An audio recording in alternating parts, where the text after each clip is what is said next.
Welcome back, the Royal Enfield Constellation, and I'm pretty sure that, or welcome back on the bike lift at least I should say, it's not been very far.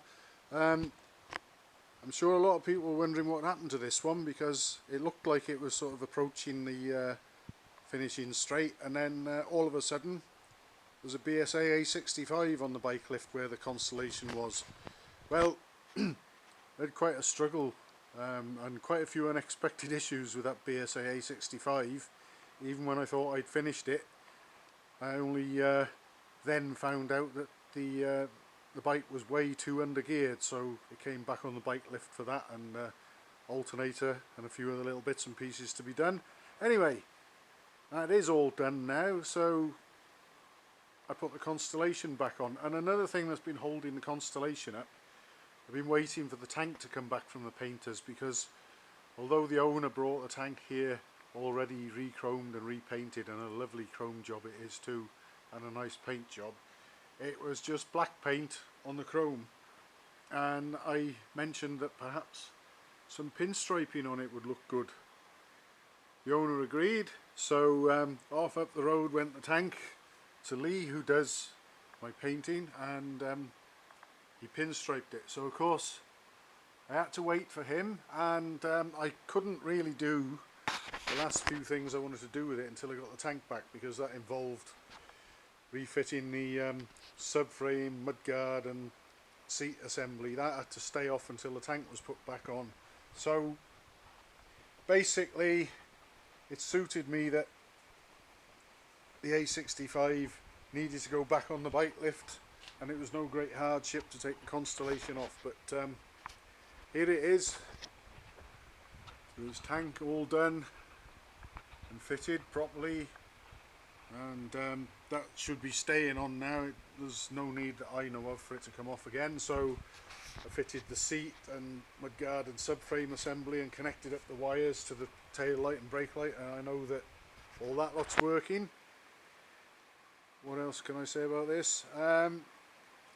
The owner wanted some new screws in the engine and timing casing, and I thought, well, better then do the gearbox ones as well. And he also wanted a new kickstart, gear lever and neutral finder pedal. And unfortunately, these days, certainly in Britain, things like these, it's often the case where you might as well just buy a new one, because the old original ones, you want to get them re-chromed, it'll probably cost you as much as it will to sort of buy a new pedal that was probably made in India, unfortunately, but that's the way it is.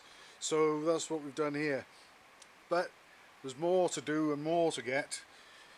I've done the screws in the gearbox cover, but that's showing up this here.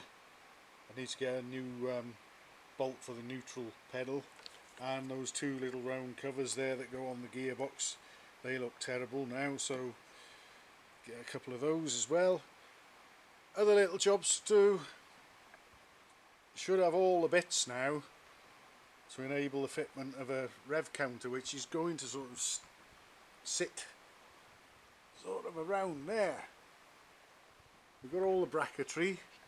It'll look a little bit of a sort of homemade job, but that is actually how they were when they had the casket. So when I fit that, that'll be correct and as it should be as well.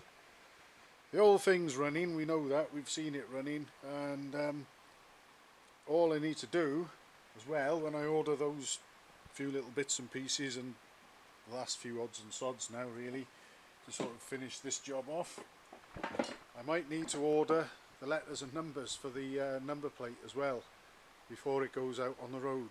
Although, having said that, if I go through the village on it like that at 30 miles an hour, how's Mr. Drakeford going to be able to tell me off for doing more than 20? Anyway, not that I'm a naughty boy, of course.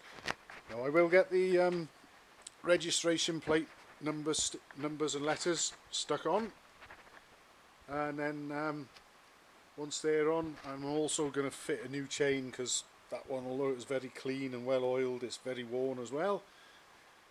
And then once I've done all that, the owner can probably consider, well, it's not actually taxing it, it won't cost him anything, but he's just got to do it online and make it legal, and then I would be able to go and have a test ride on it, probably in the next, I would imagine, week or two, and probably going to be pretty much done with this one soon, and we'll get some decent footage of it outdoors, possibly in the sunshine, although the weather's turning a bit now, and get a few miles in on it very soon, all being well.